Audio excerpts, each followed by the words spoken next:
More than meets the eye. Chapter 4. As technology advanced, the scientists from HMI were able to use an incredibly sensitive device called a squid magnometer, a superconducting quantum interference device. It's designed to detect very subtle magnetic fields, even those as faint as the ones produced by the human body. When scientists used the squid to study the heart, they discovered that the heart produces the strongest magnetic field in the body, 5,000 times greater in strength than the field produced by the brain. The heart's magnetic field, which is the strongest rhythmic field produced by the human body, not only envelops every cell of the body, but also extends out in all directions into the space around us. The heart's magnetic field can be measured several feet away from the body by sensitive magnetometers. Research conducted at HMI suggests the heart's electromagnetic field is an important carrier of information. And this is the official depiction of the magnetic field produced by the heart by the HeartMath Institute.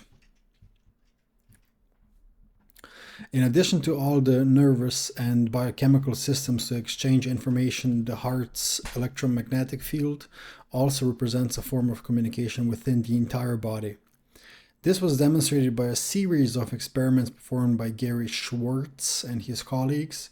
In the experiments, they found inexplicable communications between the heart and the brain that made no sense whatsoever via the classic neurological or other established communication pathways, chemical for example.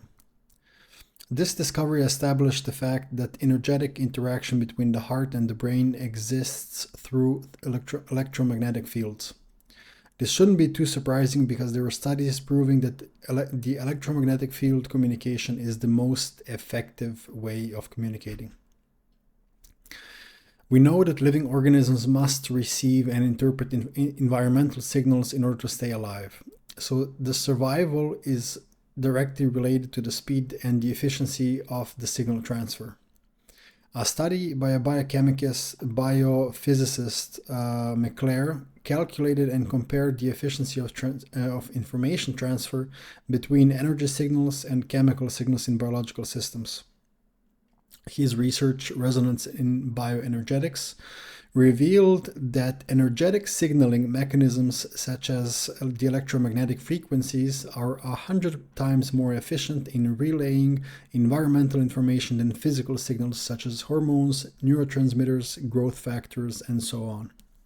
The speed of electromagnetic energy signals is it's almost 300,000 kilometers per second, not hour, per second, while the speed of a diffusible chemical is considered less than 1 centimeter per second. The difference is incomparable. Energy signals are much more efficient and infinitely faster than physical chemical signaling.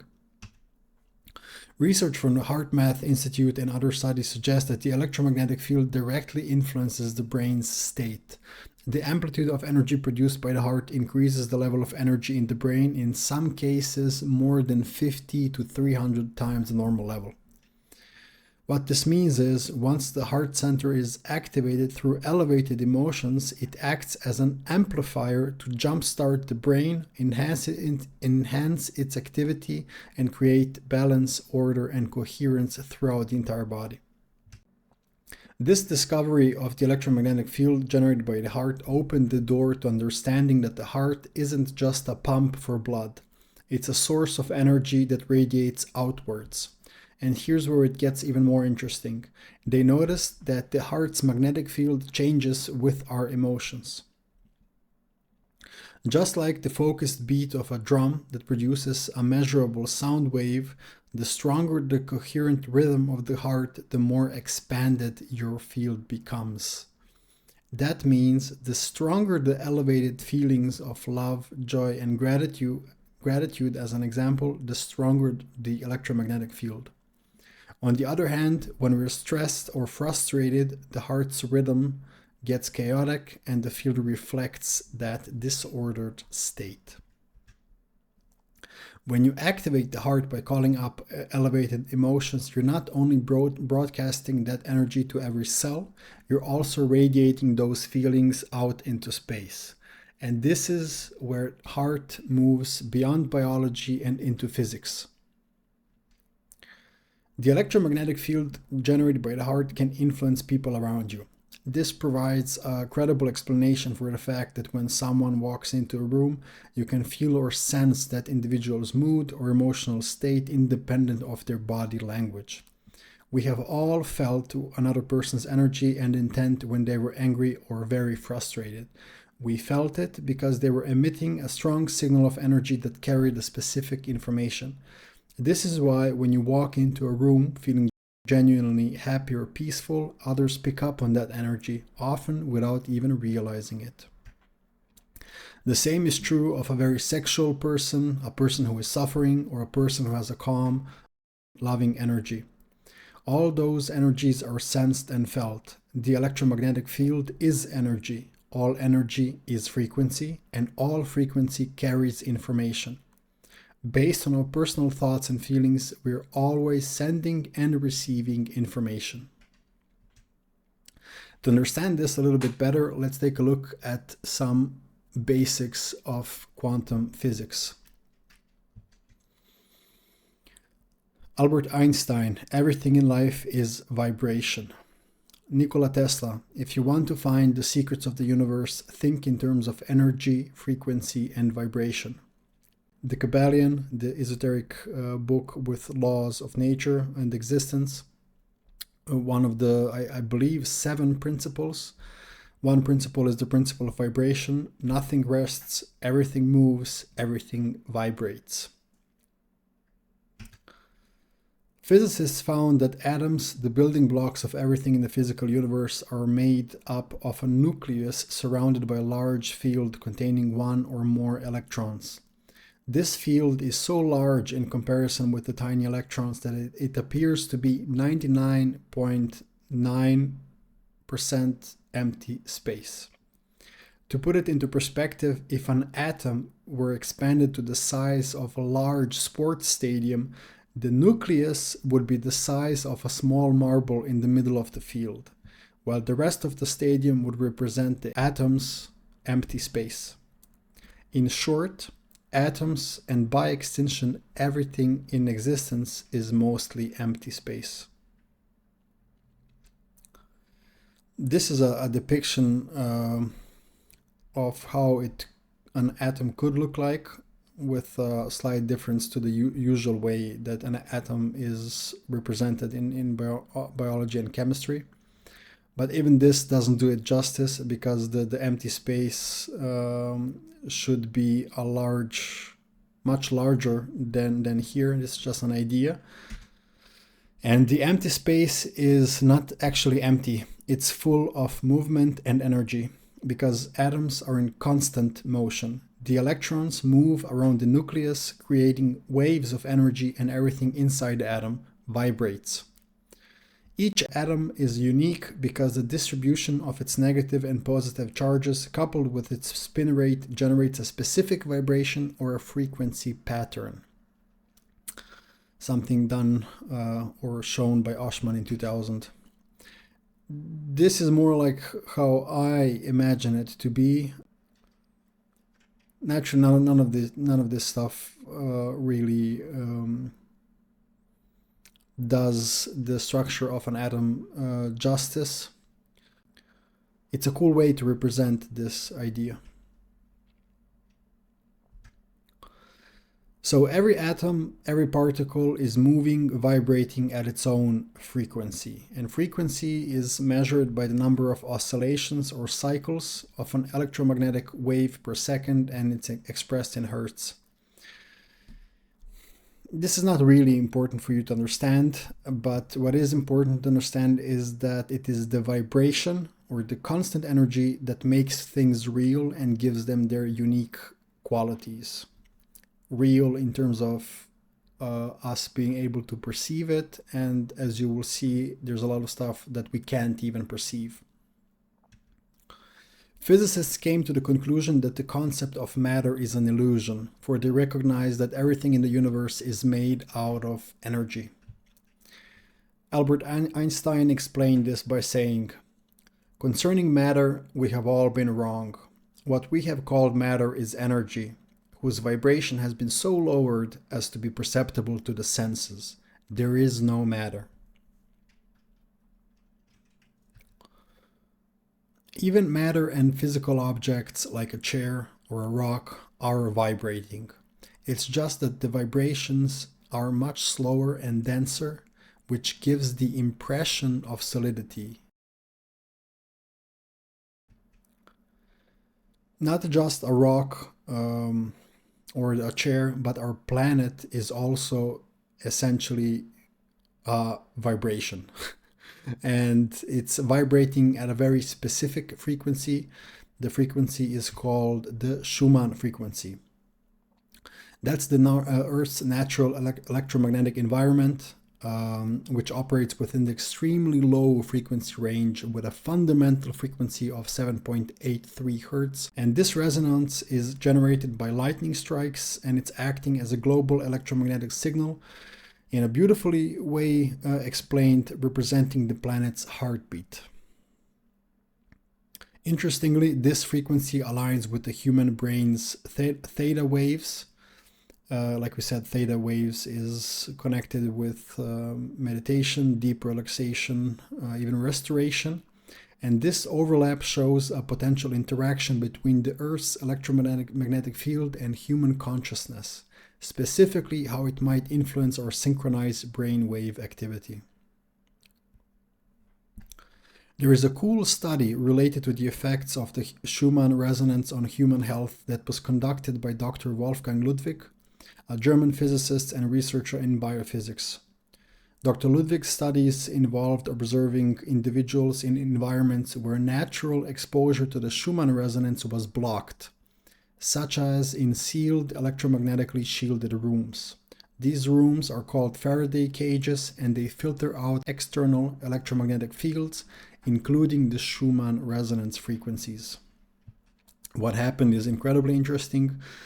The doctor found that some individuals in the shielded environment began experiencing symptoms of unease, including headaches, fatigue, and general discomfort. When artificial sources of the Schumann resonance frequencies were reintroduced into the shielded environment, the subjects reported significant relief from these symptoms, often experiencing rapid improvement in mood, alertness, and energy levels. Ludwig hypothesized that the absence of Schumann resonance disrupted the body's natural rhythms and processes, possibly affecting circadian rhythms, stress response, and the overall physiological balance. The Schumann frequency permeates the entire atmosphere. As long as we're on or near the surface of the Earth, we're exposed to it.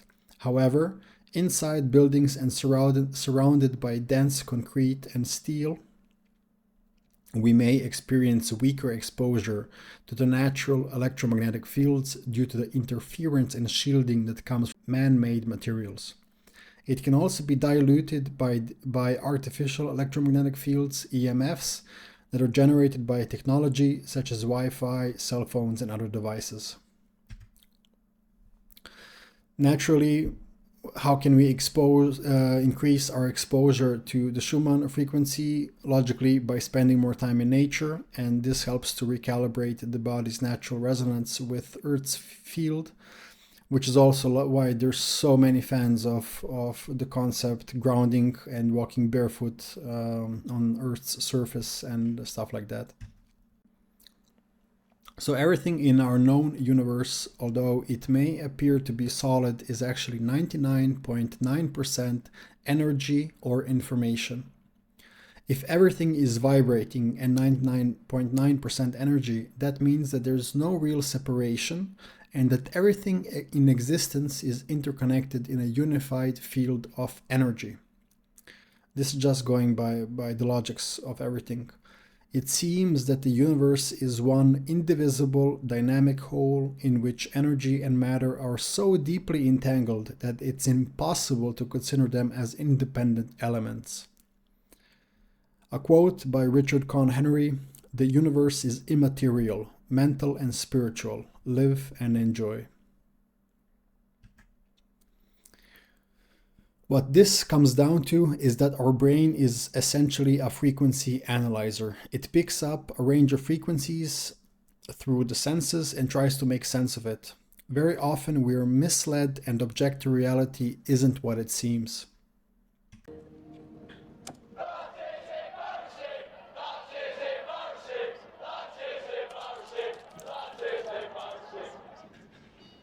Listen again and watch the screen. And when I cue you, write down what you hear.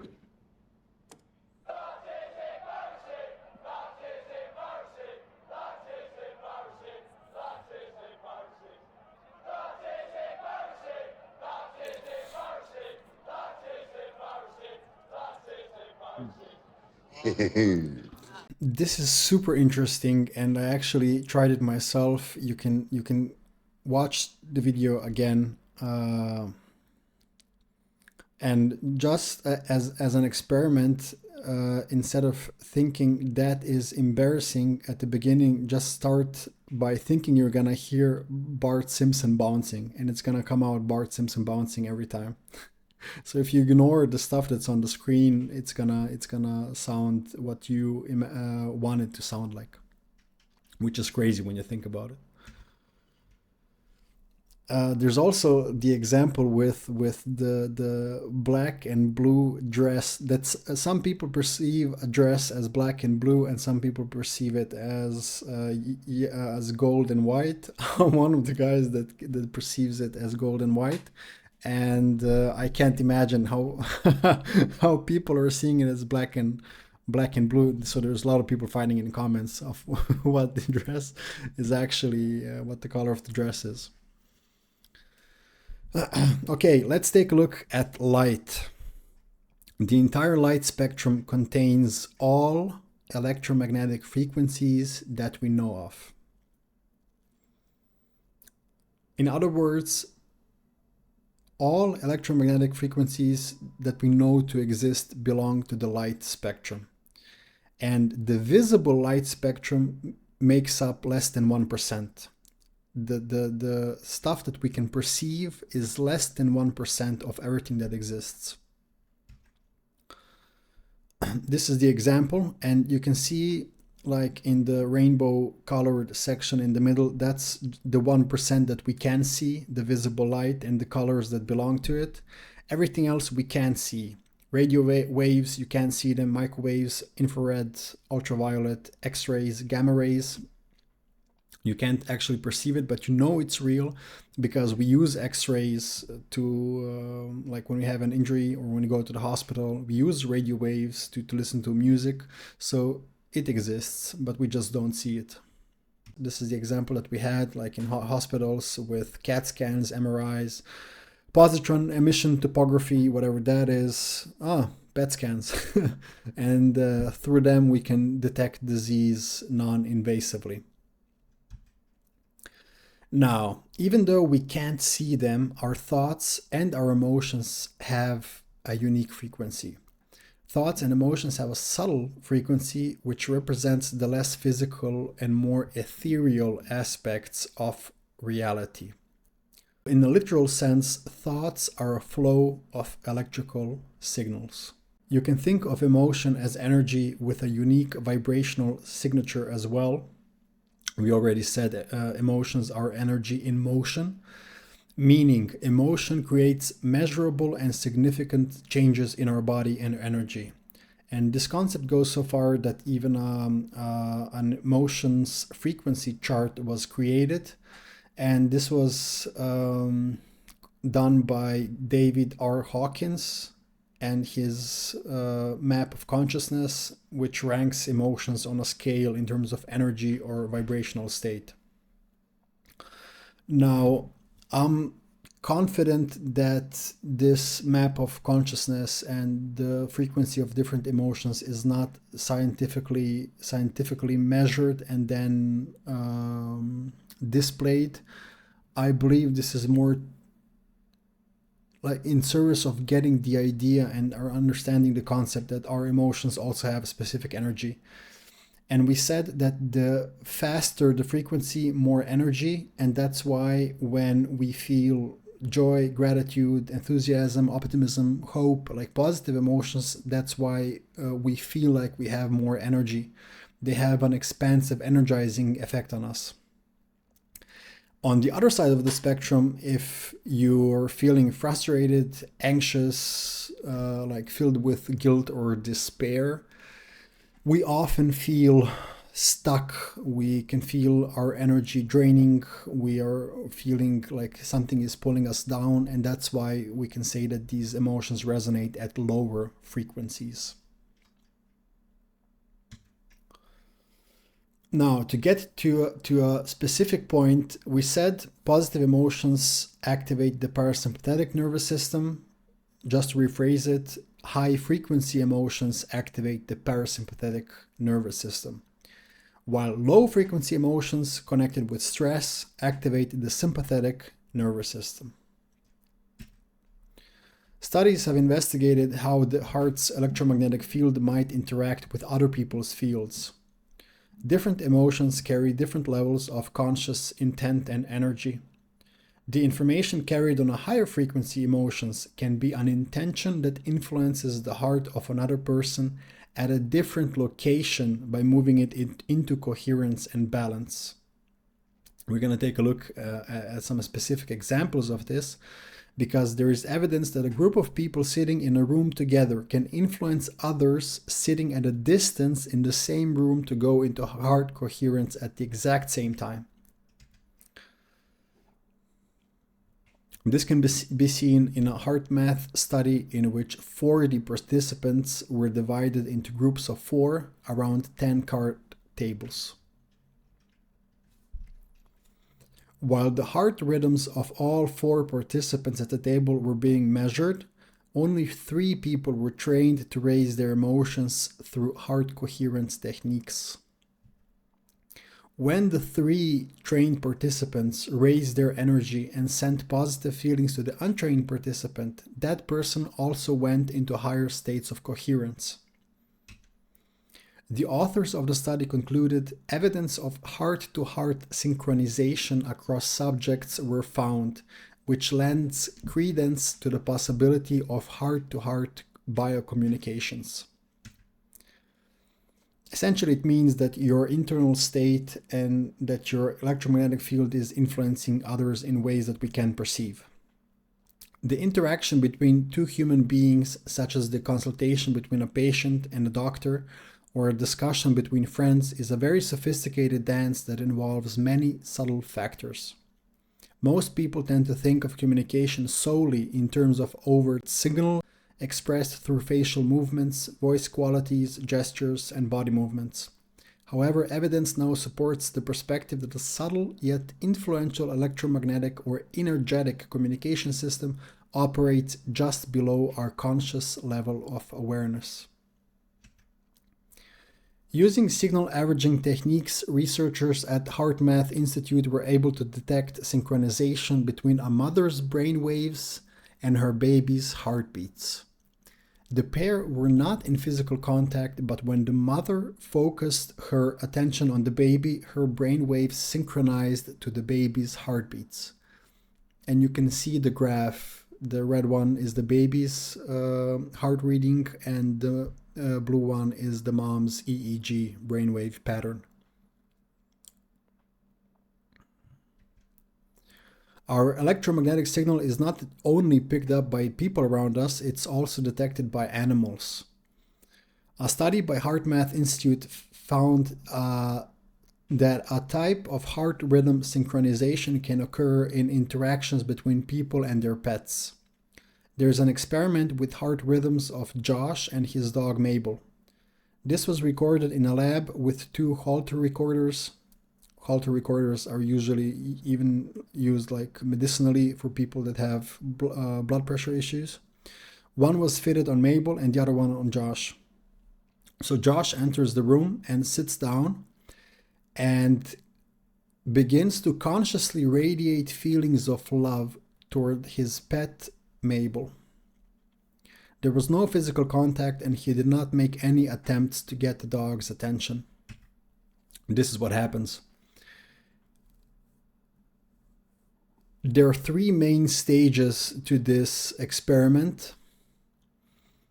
While they're in separate rooms, you can see like from 0 to 2 minutes, you can see the heart incoherence in both the dog and the boy. The boy is in the lower section. And when Josh enters the room and starts to consciously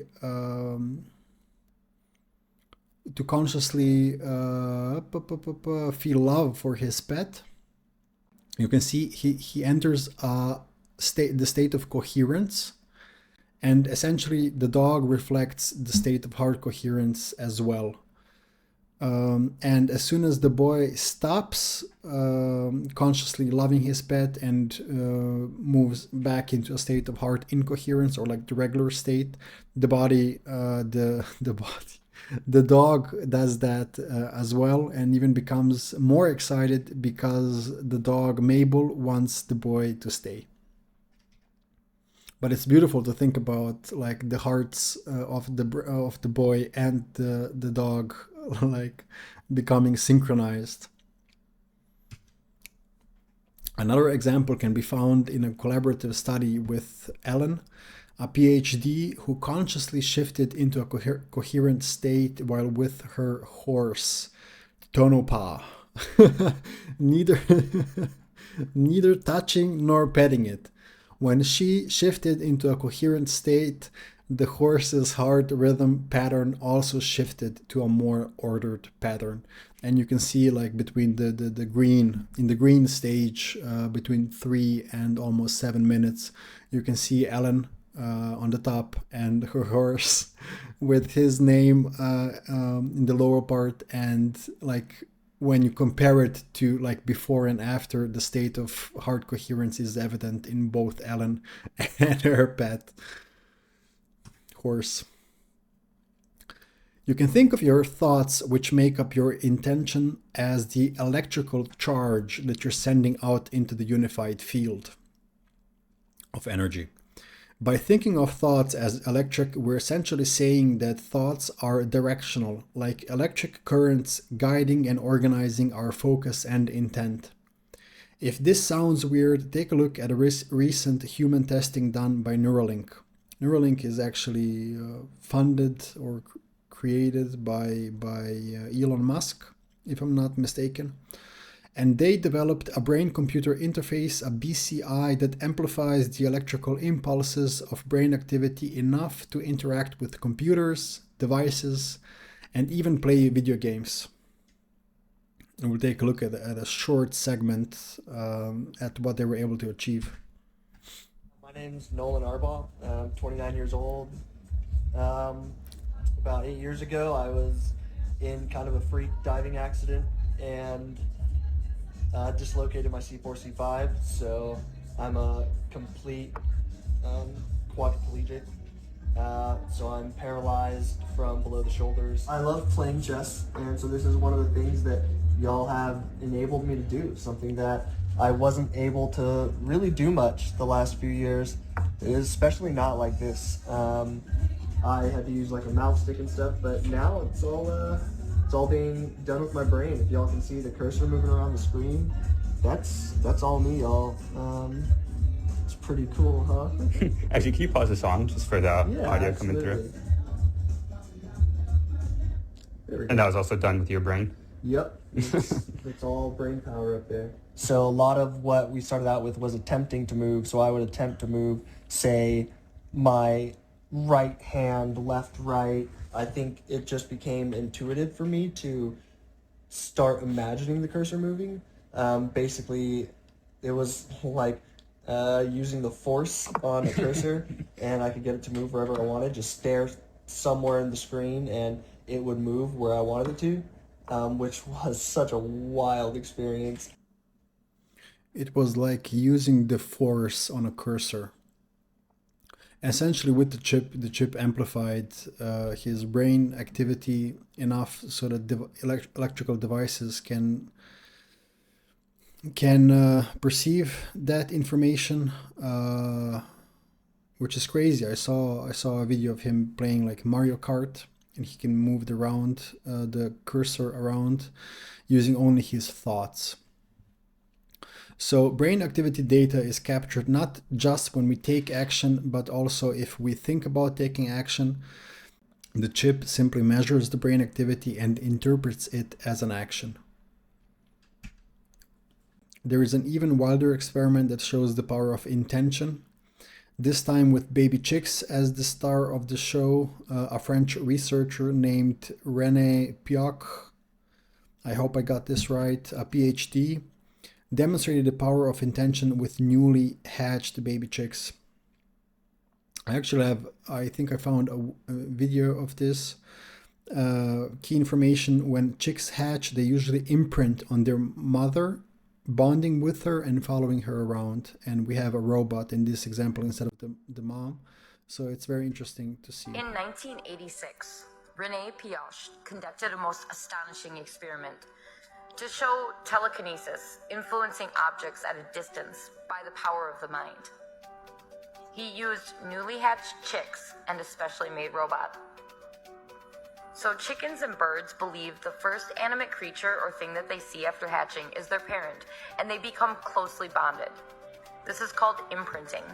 And Pioch introduced the newly hatched chicks to this special robot. They loved it and yearned to be close to it.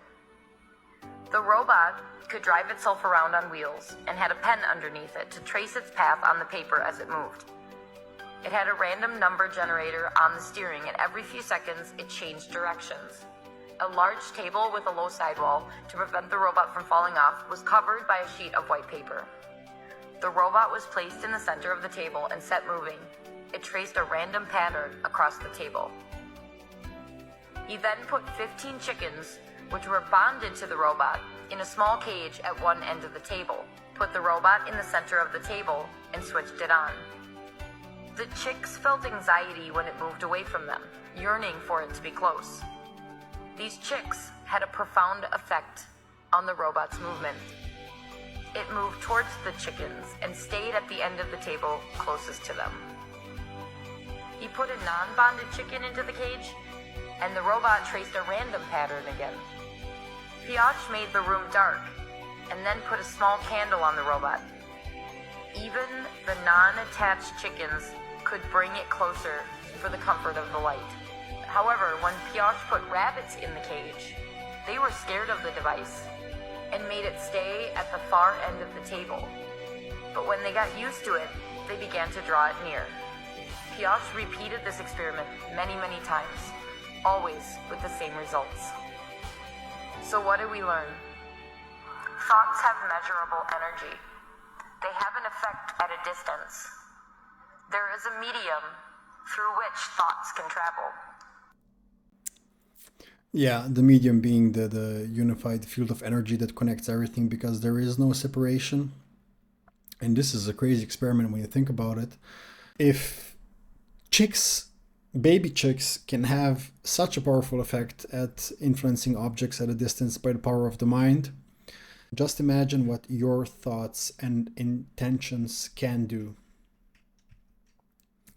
On the extreme end of the spectrum, there is the example of Nina Kulagina. I found this years ago, and I'm very excited to finally be able to involve it in a project of mine. And she could move objects without touching them, which is called psychokinesis. She could hypnotize people hundreds of miles away, and she could bend magnetic fields with her mind. And to all of the X-Men fans out there, correct me if I'm wrong, but this sounds a lot like Professor X's and Magneto's love child. The same energy fields that enable people like Ingo Swann to leave their body and travel through space are thought to be responsible for causing objects to move. This rare talent for moving objects by force of will alone has been termed psychokinesis, or PK. Ninel Kulagina is a Russian housewife who has this ability. These films of her demonstrating PK were made in a Russian hotel room and smuggled out of the country by American researchers. She gets the object moving with gestures of her hands or by fixating the object with nothing more than her eyes. Kulagina has been studied intensively for more than 10 years by Professor Sergeyev of Leningrad University, who has reported on her work. With higher frequency emotions that carry higher energy like love, gratitude, and joy, the thoughts and the intent is amplified. The elevated emotion is the magnetic charge you're sending out into the field. Our heart amplifies our thoughts and intentions and broadcasts them through the electromagnetic field with our surroundings. When we combine the electrical charge, or our thoughts and intentions, with the magnetic charge, which is the elevated emotion, we create an electromagnetic signature that is equal to our state of being. That is our presence, our energy, or even what's commonly referred to as our vibe. This is comparable to how electric and magnetic fields interact to form a stronger electromagnetic field. When thoughts and emotions are in alignment, such as focusing the mind on a goal with a strong emotional investment, it creates a powerful effect. Because the heart sends more information to the brain than the brain sends to the heart, the more coherence you can achieve through the elevated emotions of the heart, the more the brain and the heart synchronize. This synchronization produces measurable effects not just within the body, but also within the electromagnetic field surrounding the body. The bigger the field we produce around our body, the more we can affect others in a non-local way. We saw an example of the non-local effect on other people in the study with the 4 people at the card table. Emotions that induce stress, or as we've seen, low frequency emotions, cause incoherence, and this actually makes the field weaker. While elevated emotions, high frequency, joy, love, and gratitude contribute to the body's energy field.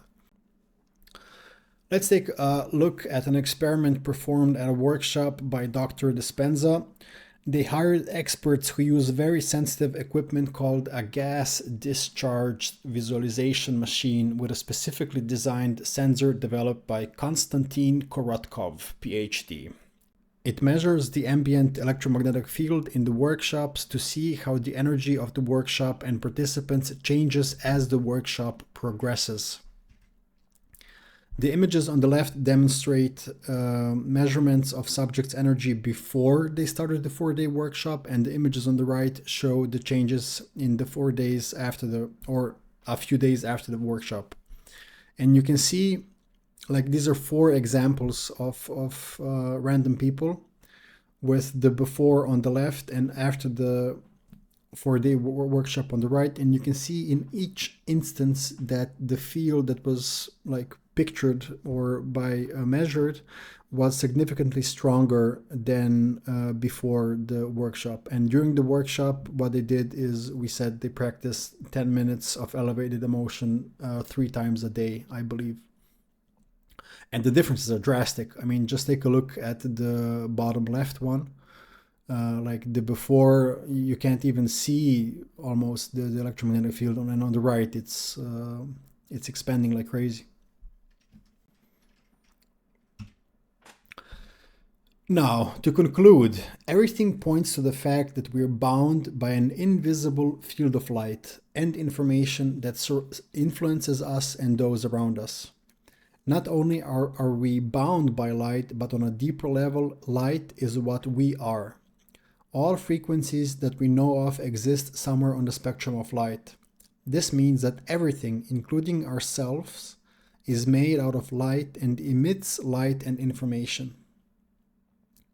When we look around ourselves, even if it all seems like it's physical reality and matter, objects, things, people, and places, there's also a sea of infinite invisible frequencies carrying encoded information.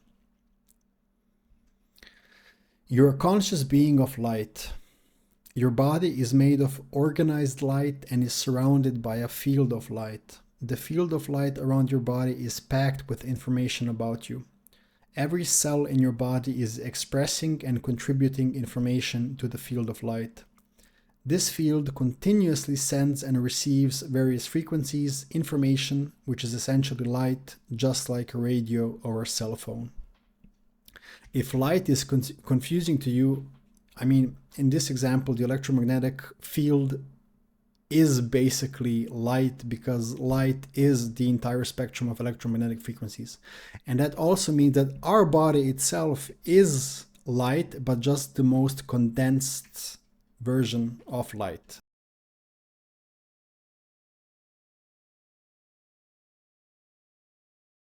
Resonance plays a huge role in our lives, in everything from tuning our radios to our favorite station to the unforgettable feeling that we have when another human being looks directly into our eyes and says, "I love you." In its simplest form, resonance is an exchange of energy between two things. It's a two-way experience, allowing each something to come into balance with the other. The energy signatures that pass through our bodies travel as invisible waves that resemble ripples on a pond.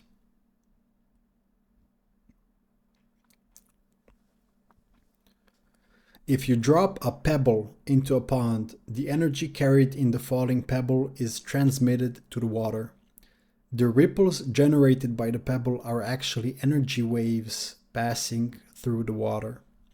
If more than one pebble is thrown into the water at the same time, the spreading ripples can interfere with each other. That interference can be either constructive, energy amplifying, or destructive, energy deflating. Constructive, you can just picture like two waves coming together and forming an even bigger waves. Like the energy of both waves is amplified and it builds something greater than themselves separately.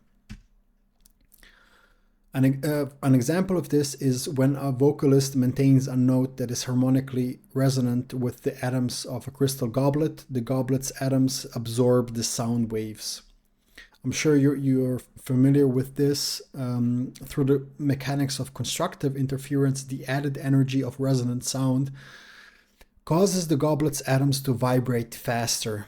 Eventually, the atoms absorb so much energy that they vibrate fast enough to break free from the bonds that hold them together. When that happens, the goblet actually explodes, and I have a beautiful and a very funny example of this.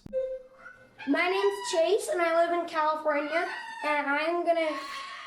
I think that's a parrot. Try to break this wine glass by only my voice.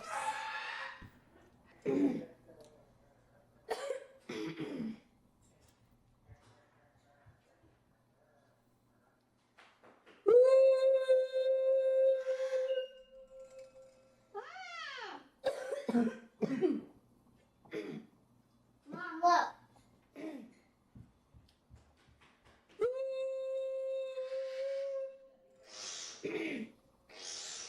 It will never.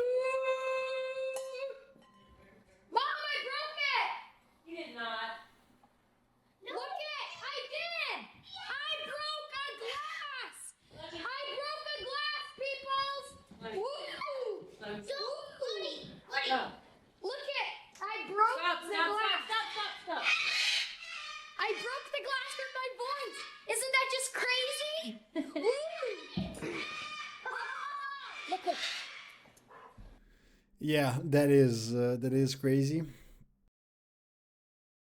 The last thing that was said before the goblet broke was, "You're never gonna do this."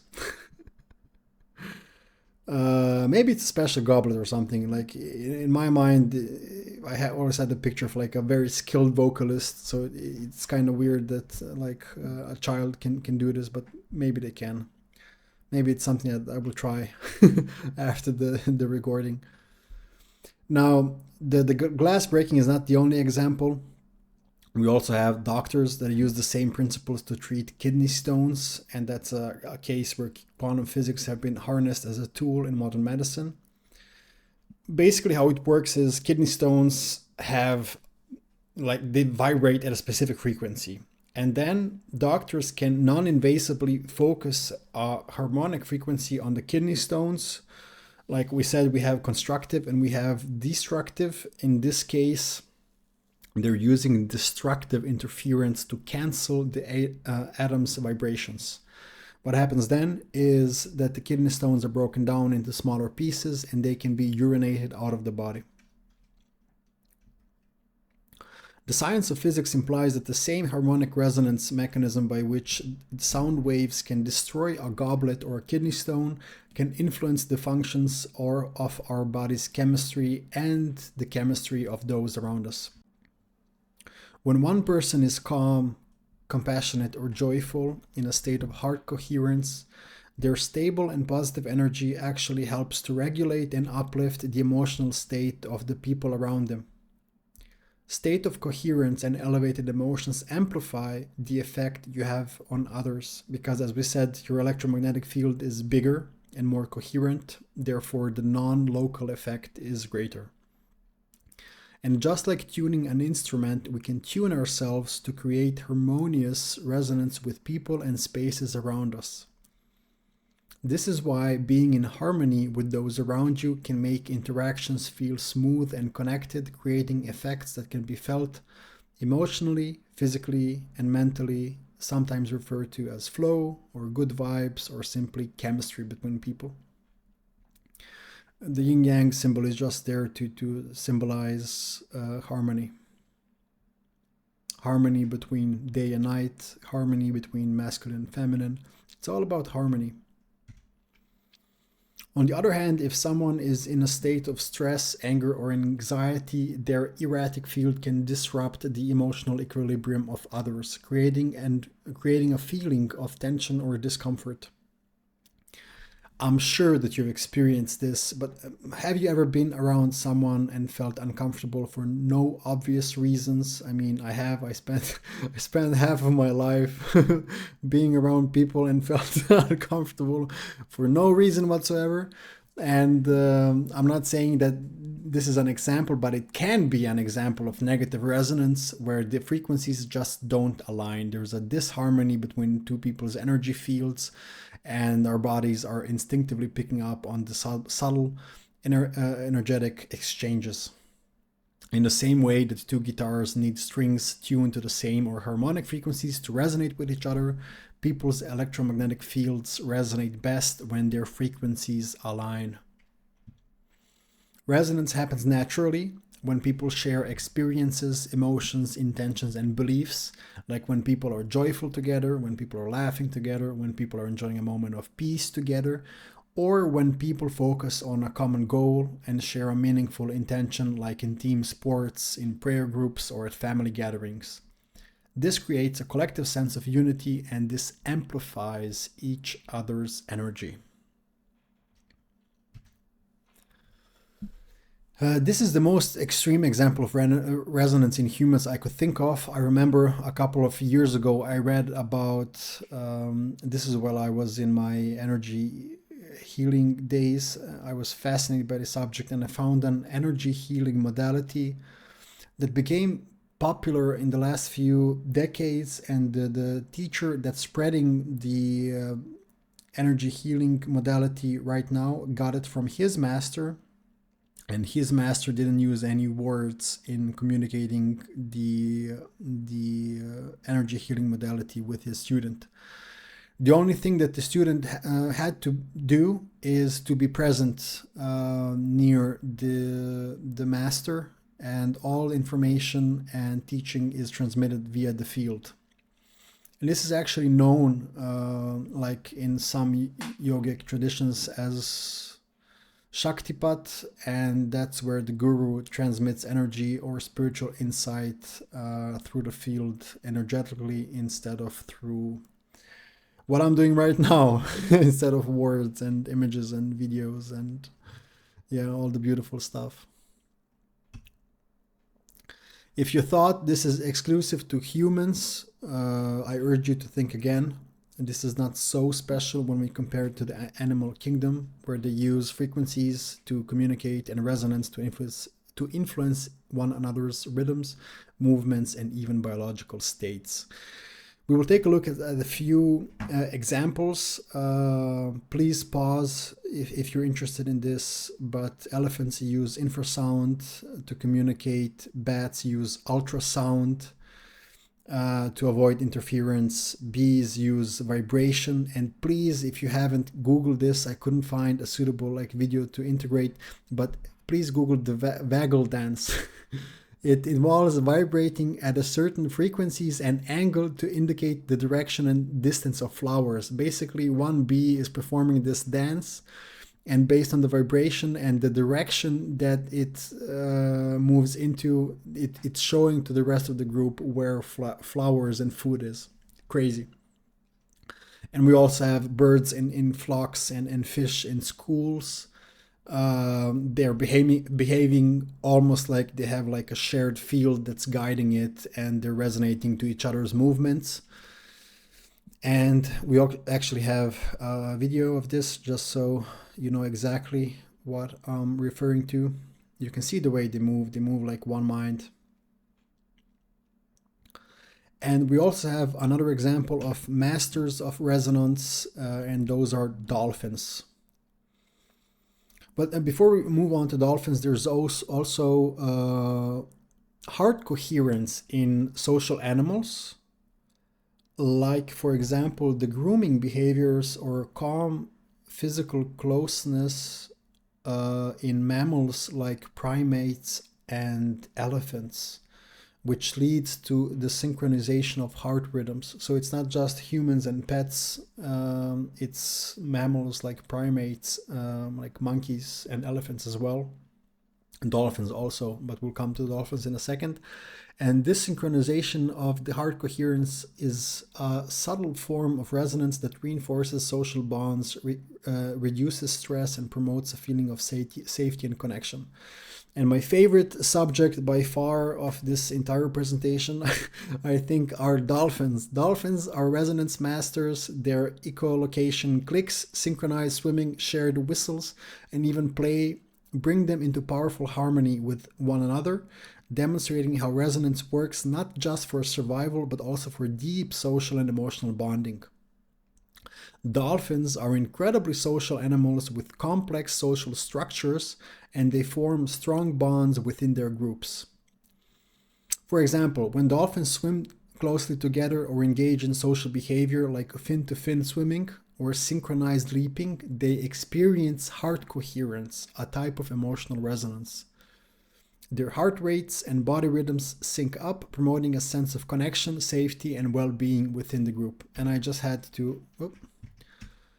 yeah, this is my favorite part. Just looking at dolphins. Beautiful. And what we're talking about here, like with all the resonance stuff, is the 99.9999% of reality that we can't perceive. And while we're on the subject of the stuff that we can't perceive, there's very interesting work done by Dr. Emoto. He conducted experiments in which he exposed water to different thoughts, words, emotions, and music, and then froze the water to observe the formation of ice crystals. The results showed that water exposed to positive words and emotions formed beautiful ice crystals, while water exposed to negative thoughts, words, and emotions formed distorted blobs with no crystalline structure. His work shows that words, music, and our thoughts and emotions carry a unique frequency that has the power to transform the structure of water into a beautiful and healing crystal or to destroy it entirely. These are some examples of the words and information and emotions that Dr. Emoto was exposing the water to. And to me, this is fascinating. You can see, like, when it comes to music, top left, we have the Mozart Symphony. Then we have Imagine by John Lennon. You can see the beautiful structures. Yeah. I thought we have a rock music example too. we don't have that, but you can see words like love. You can see words like thank you, words like peace, or emotion like peace, emotion like love. We can see wisdom, truth, eternal, angel, and the crystals are amazingly beautiful. And then you can also see the crystals of I will kill you, you make me sick, evil, and you fool. You can see how distorted and basically ugly, for the lack of a better word. And the most fascinating thing on here is they took a bit of water that's objectively in a part of a river that's polluted. I think it's a dam in Japan. And they took they saw what it looked like before prayer, and then monks prayed to it, and then they captured this beautiful crystalline structure, and you can see how crazy the difference is, and you can see the effect that prayer has on water before and after it is done. Crazy. If you think this all sounds like science fiction, you can do the same thing with the rice experiment. You just need some glass jars, and you put some cooked rice in it and some water in it. You can write positive and negative information on the labels. For example, positive, it says I love you. The negative says I hate you. And you can apply the labels to the jars and put them away somewhere secluded.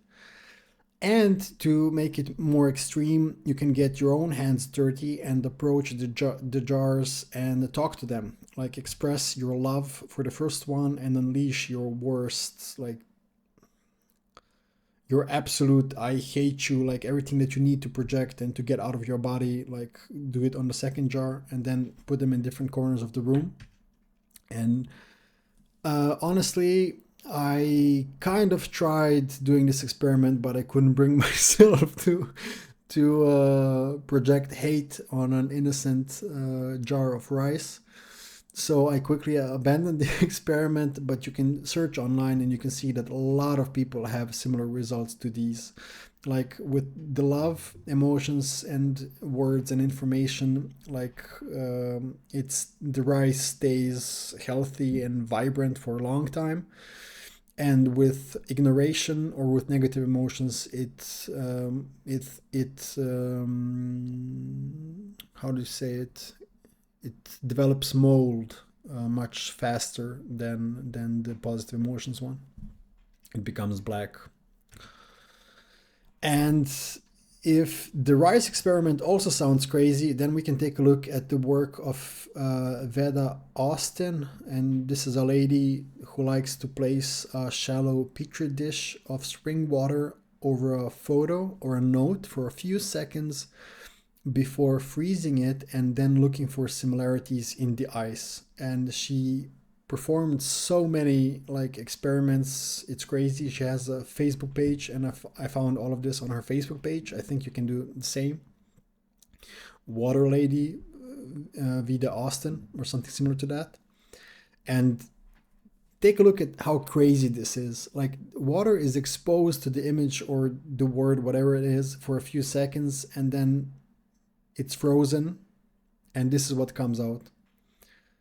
Like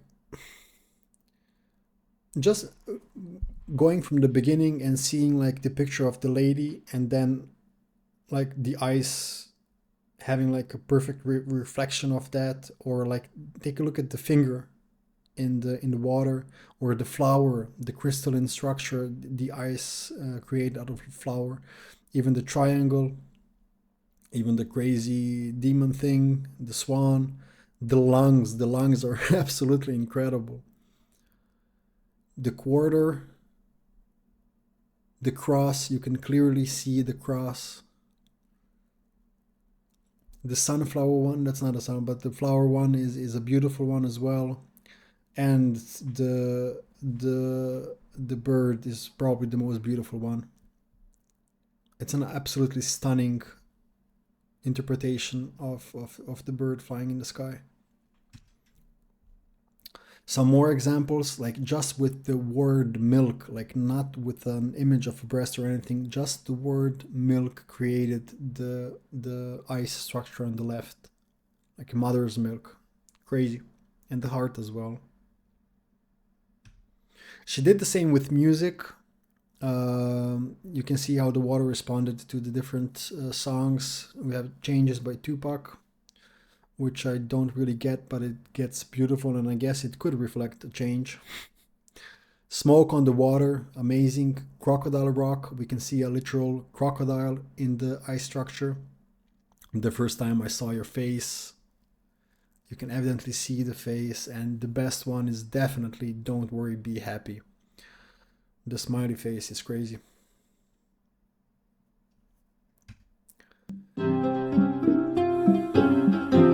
This is an example of one of her videos from the Facebook page.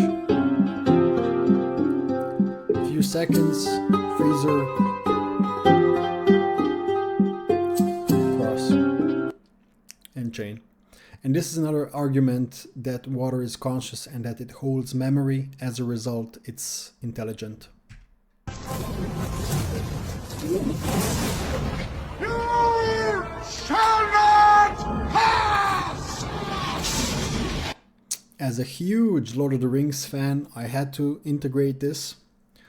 You could see at the beginning, I think she just exposed like the clip, the segment on a phone next to the water for a few seconds and then put it into...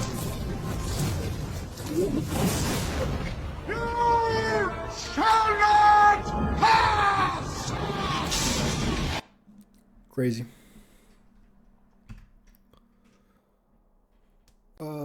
This is an example of cymatics, and this is it's not as spectacular in my opinion as the film you're about to see has no characters.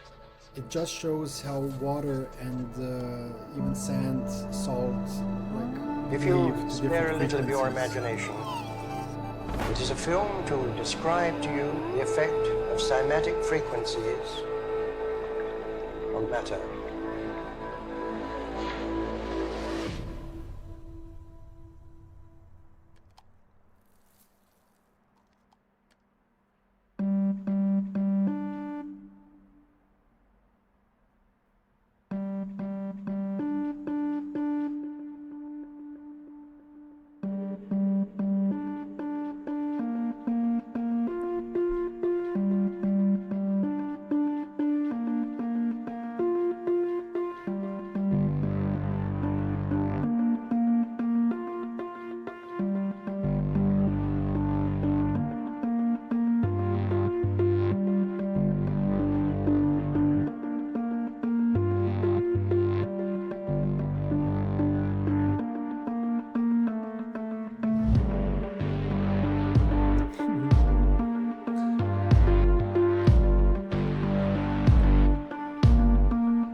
The point of the video is to see how water and other stuff is adjusting itself based on the frequency that it comes into contact with. And what the experiments and results mean for us, it means, yeah, what I just said, water changes its structure depending on the frequencies it comes into contact with. And this also tells us that human consciousness emits a range of frequencies that impact the physical reality. In the case that we've seen, it was the molecular structure of water. But here's the crazy thing. Your body is made up of more than 60% water. In some cases, there's some like estimates that go up to 80, 90% water. And that means that our bodies behave similarly in response to positive and negative frequency, which is why it's very interesting to connect this idea with the environment from the epigenetics section. Like, we were wondering how it's possible for negative emotion to have to be the environment that causes faulty gene expression.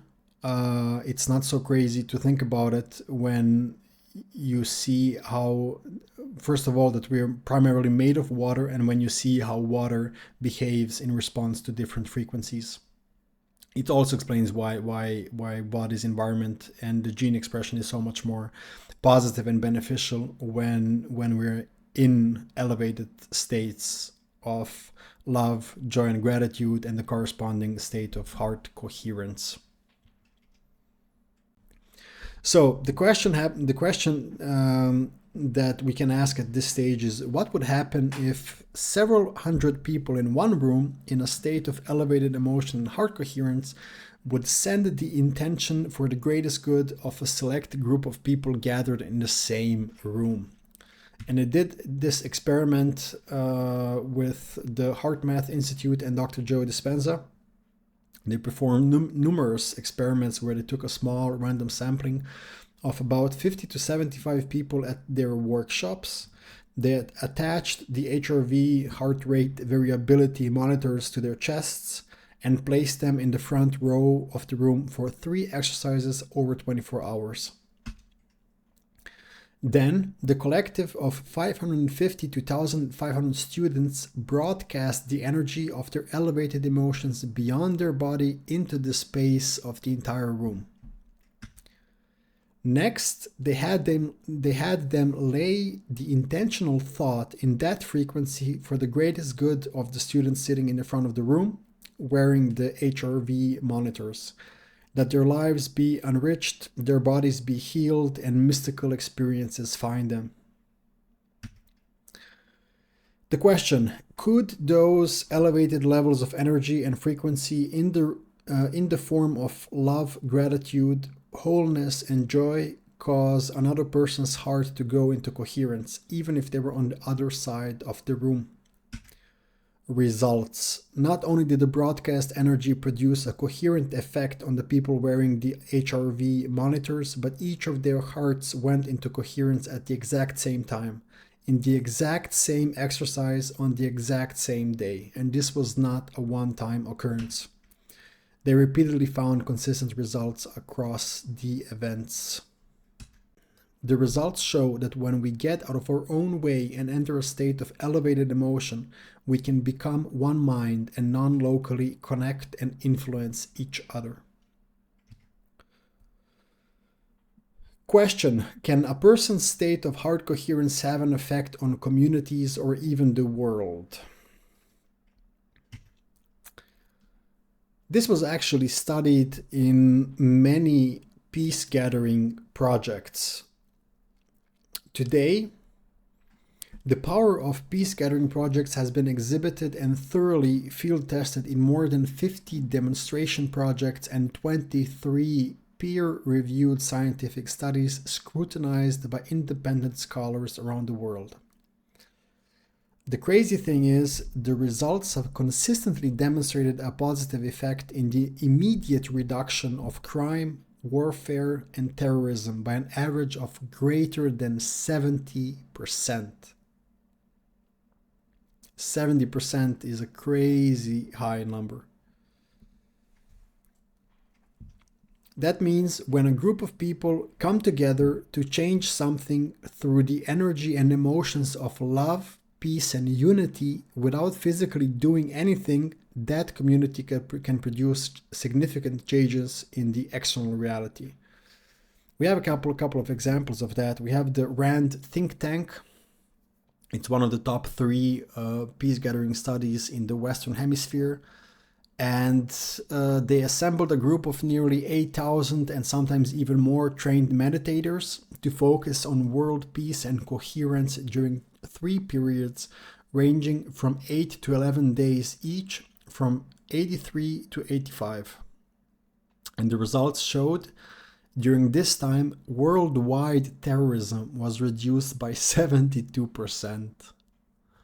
We have another example in India from 1987 to 1990, where 7,000 people gathered to focus on world peace. During that 3-year period, the world witnessed remarkable transformations toward world peace. The Cold War ended, the Berlin Wall came down, the Iran-Iraq war came to an end, South Africa began to move toward abolishing apartheid, and terrorist attacks subsided. What surprised everyone was the swiftness with which these global changes occurred, all in a relatively peaceful manner. Washington, 1993. Approximately 2,500 people gathered in Washington, D.C.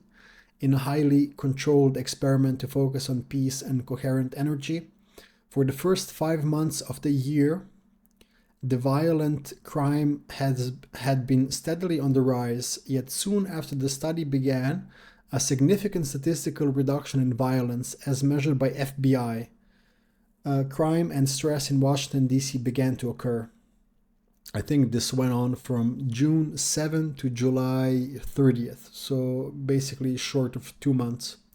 And the results points to the fact that a relatively small group of people united in love and purpose can have a statistically significant effect on a diverse population.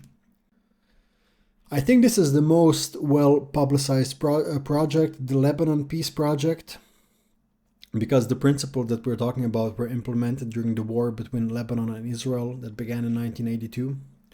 And the project brought together a group of meditators, people who were trained to feel peace. And now I think I read from a source while reading up on this that they used the TM meditation, transcendental meditation. If that's the case, they used transcendental meditation and elevated emotion, believing peace was already present within them. I'm not sure if it's a TM meditation then, but let's just say they were in a state of elevated emotion, believing peace was already present within them, rather than simply thinking about it or wishing that it occurs.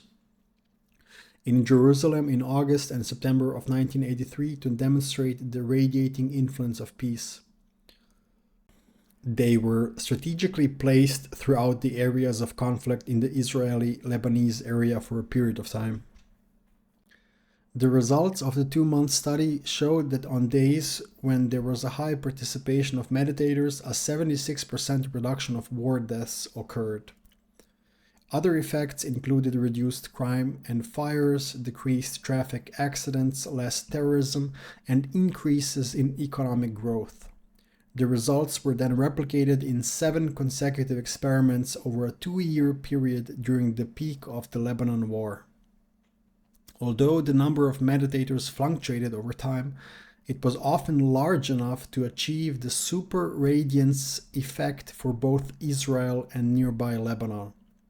This study confirmed the earlier findings. When a small percentage of the population achieved peace within themselves, it was reflected in the world around them. Keyword reflected. The experiments took into account the days of the week, holidays, and even the lunar cycles. And the data was so consistent that the researchers were able to identify how many people are needed to share the experience of peace before it's mirrored or reflected in the world. And that number is the square root of 1% of the population. This formula produces figures that are smaller than what we might expect. For example, in a city of 1 million people, the number of people necessary to achieve peace within in order to get the change started is about 100 people. In the world of 8 billion people, it's just under 9,000 people. And this calculation represents only the minimum needed to begin the process, and the more people are involved in feeling peace, the faster the effect is created.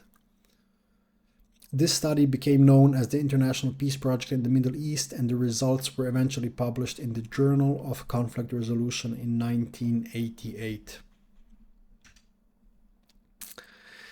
Here's a fun idea, like based on everything that we hear, that we learned, we can see how powerful our emotions are, and our internal state is.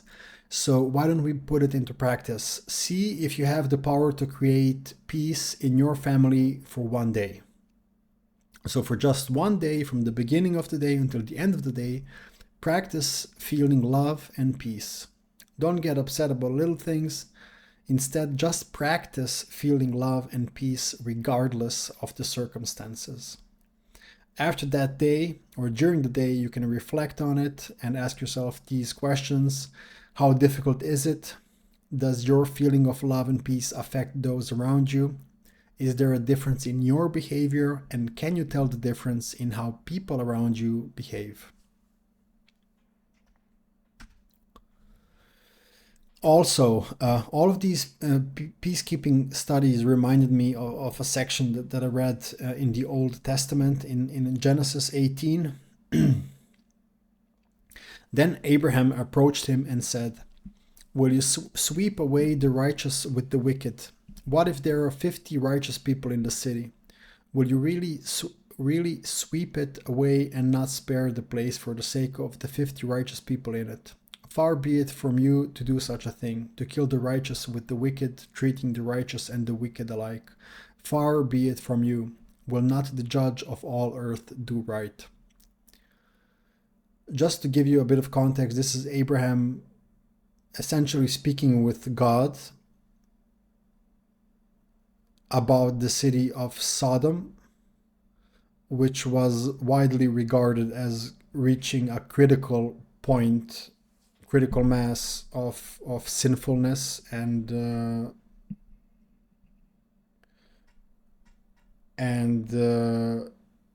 destiny of having to be destroyed because the sinfulness can't go on, to put it in simple terms. And the Lord responded, "If I find 50 righteous people in the city of Sodom, I will spare the whole place for their sake." Then Abraham spoke again, "Now that I have been so bold as to speak to the Lord, though I am nothing but dust and ashes, what if the number of the righteous is 5 less than 50? Will you destroy the whole city because of 5 people? If I find 45 there," he said, "I will not destroy it." Once again, Abraham spoke to him, "What if only 40 are found there? For the sake of 40, I will not do it." Then he said, "May the Lord not be angry, but let me speak. What if only 30 can be found there?" He answered, "I will not do it if I find 30 there." Abraham said, "Now that I have been so bold as to speak to the Lord, what if only 20 can be found there?" The Lord responds, "For the sake of 20, I will not destroy it." And then he said, "May the Lord not be angry, but let me speak just once more. What if only 10 can be found there?" He answered, "For the sake of 10, I will not destroy it." Yeah, it kind of reminds me with the square root of the population and the amount of people necessary to kickstart the process of peace within, mirroring and reflecting in the external world. Beautiful example. Reflection. If people that feel peace and elevated emotion can drastically influence the unfolding of conflicts and wars in a positive way, does this mean that we can actually connect our individual lack of peace with the creation and development of global conflicts? When you look at it logically, I think, like based on everything that we have seen over the course of this presentation up until this moment, is that it's definitely connected. And this is what the Maharishi Mahesh Yogi said about this. Sorry for butchering the name. All occurrences of violence, negativity, conflict, crisis, or problems in any society are the expression of stress and tension in the collective consciousness. This is like so beautifully formulated, and there's not a single thing that feels superfluous. This is like a perfect perfect sentence, and it really hits the nail on the head. And this is like something that I just drew as a simple example of, like, if we imagine an individual consciousness is like a circle, like the field that we have around the person. You can see what happens when you put many circles next to each other and over each other. You can imagine those are like many individual consciousnesses or many peoples at one place. And that's essentially what builds the collective consciousness. Like all of us have like our individual consciousness, but we're all connected in a collective consciousness. And if you see the image of the collective consciousness, it undeniably reminds me or us of the flower of life. And the flower of life, even though the origins are not entirely clear, but it has been found in ancient sites across different cultures, including Egypt, India, China, and Greece. In Egypt, the symbol has been discovered at the temple of Osiris in Abydos, etched into granite and believed to date back thousands of years, possibly as far back as 6,000 years ago. Some link it to sacred geometry and the idea of universal patterns of creation. So it's one of the oldest symbols known in mankind. I think, I believe I can put it that way, yeah. Here's a beautiful individual. We have the electromagnetic field around him. We have the same thing with many people when we switch from the individual consciousness into like collective consciousness, and then bam, we have the field, the unified energy field that envelops them, that influences them, their behavior, their thoughts, their feelings, and that's also how they influence each other, non-locally, even when they're separated. Okay, this all sounds like pretty, like, first of all, incredibly beautiful to me, but it can also sound a bit like science fiction-y to like skeptics. So the question that we need to ask ourselves is it possible to find evidence for this field and for all of these observations in quantum physics? I believe we can. We have the Bell experiments, and these experiments explore the nature of quantum entanglement, which is a phenomenon where two particles become linked in such a way that the state of one particle directly affects the state of the other, even when they're separated. I'm just gonna say up front, I think I have like maybe 10 slides for quantum physics. It's not super complicated. Like if this is really not your thing, like you can go into it completely relaxed. It's not gonna make like a huge difference, but I think it's beneficial to like understand that there's a significant scientific basis of everything that we're speaking about in the quantum physics. Now, imagine you have two tiny pieces of matter.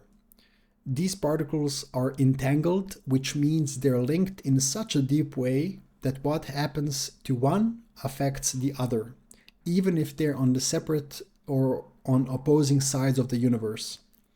In the study, scientists entangled two photons, causing them to bond together. And photons play a crucial role in quantum mechanics, particle physics, and the transmission of energy across the universe. A photon is a fundamental particle of light, and we said already that everything is basically on the spectrum of light, because all electromagnetic frequency belongs to the light spectrum. So photon is the smallest unit of the electromagnetic field, and photons are responsible for the entire electromagnetic spectrum. And the energy of a photon is directly proportional to its frequency. Photons with higher frequencies like gamma rays and X-rays have higher energy, while photons with lower frequencies like radio waves have lower energy. This is not so important, but what is? So to entangle the photons, scientists use a laser beam of high frequency light, such as ultraviolet, directed onto a special crystal or something similar. And I did my best to actually show what happened. When the high energy photons from the laser hit the crystal, they interact with the material and split into two lower energy photons. And these newly created photons are an entangled photon pair. They're deeply connected to each other. The reason why they're connected because they come from one source. They just got split by circumstance and by this crystal. And now these photons are sent in opposite directions toward two separate detectors. And the detectors are set up to measure certain properties of the photons, such as their polarization or the direction of their oscillations. For example, if a scientist measured the first photon's polarization as vertical, the entangled partner photon instantly shows the opposite polarization, for example, horizontal, even though there was no physical way for the photons to communicate at that moment. That means, as they're entangled, their states are perfectly coordinated, even when separated. The act of measuring one particle's state instantaneously influences the state of the other, even if they're far apart. And this correlation occurs simultaneously and appears to happen faster than the speed of light, suggesting an instantaneous connection.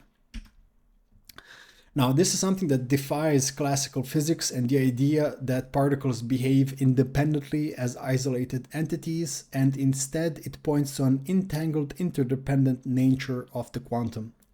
Einstein referred to it as spooky action at a distance, and it suggests that quantum entanglement operates outside the conventional limits of space and time.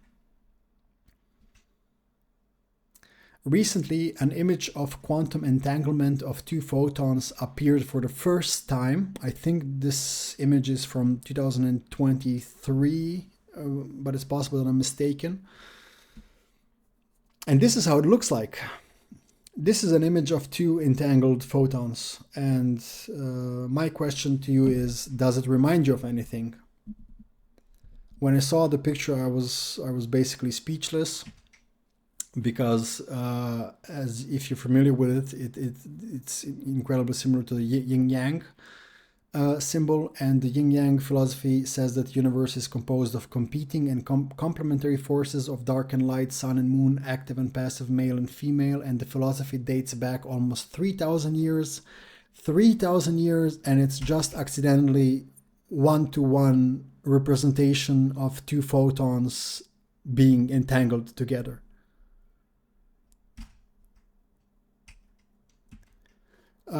Crazy in my mind, and it's also interesting to think if you can apply it to human terms, like what is entanglement in our terms.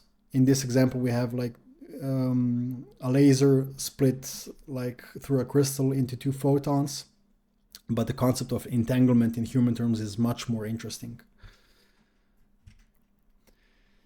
To proceed with the quantum physics and to wrap it up, the Bell's experiments showed that quantum mechanics allows for non-local effects that don't align with classical local causality. These findings imply that entangled particles are somehow part of a single interconnected field where distance doesn't prevent them from exhibiting a shared state where interactions are intrinsic. It's the same way that the people in the workshop were able to non-locally influence the people sitting at the front row, or the people at the card table were able to influence the people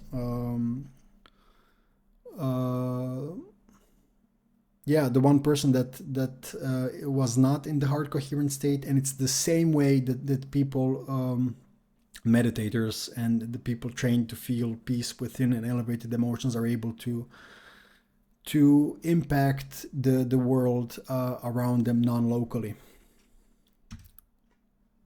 So in quantum mechanics, non-locality doesn't just apply to space, the instantaneous connection across distances. It may also apply to time. I found some experiments that they were too complicated for me to understand or to be able to explain it in a way that makes sense. But there are experiments that suggest that entanglement can occur across time as well as space, which implies connections between particles that may transcend our usual experience of past, present, and future. This concept is called temporal entanglement, and space and time entanglement suggests that particles or systems may be connected within a single unified field where space and time as we experience it does not apply. Since each particle state in the Bell experiment wasn't fixed until it was measured, the act of measurement itself plays a role in collapsing the particle state from a range of possible outcomes into a definitive one. What this means is the photons that they split together, they didn't really have a specific state until it was measured. Before it was measured, it existed in a state of potential, in a state of wave. And as soon as it was measured by the detector, that's when the potential collapsed into like a specific state or into a definitive one. And this is also where the observer effect comes in. And this is one of the most important principles in quantum physics. When a laser emits... But before we go into that, we will take a look at another experiment that also showcases the observer effect. And it's called the double slit experiment. And we have the video that will start straight away to explain the way that the double slit experiment was conducted. When a laser emits beams of light particles called photons at a screen with two slits, you'd expect to see two strips to correspond with the two slits. Instead, we see a pattern of light and dark bands. This suggests that light behaves like waves that pass through both slits simultaneously, interfering with each other to create the pattern on the second screen. However, when scientists used a measuring device to observe the slit that each photon passed through, the interference pattern disappeared, and two strips appeared. The act of observing which slit it went through changed the behavior of the photons. No one knows why observing a particle causes its behavior to change. Yeah, it basically it's another way of showing the same thing. Light exists as like in two forms simultaneously. One form is, let me just see. Yeah, one form is exactly wave particle duality is what I was looking for. It means that they can behave both as particles or as matter and as waves or as potential. And it's the act of observation that affects how the particles behave. When it's not observed, it's like in a state of potential and wave. And the act of observation is actually what collapses it into a definite state, which makes the particles act as if they're solid going through one slit or the other. And when the particles are unobserved, they exist in what is called a superposition, and they're behaving as if they're waves that go through the slits. Superposition means they can be in multiple states at the same time. And the measurement problem is one of the deepest mysteries in quantum mechanics. The results suggest that reality at the quantum level is not a fixed, predetermined state, but rather a field of possibilities, where the act of observation brings into specific form. This also aligns with the Copenhagen interpretation of quantum mechanics, where particles exist in superposition, or in other words, it exists in all possible states until observation forces them into a specific outcome.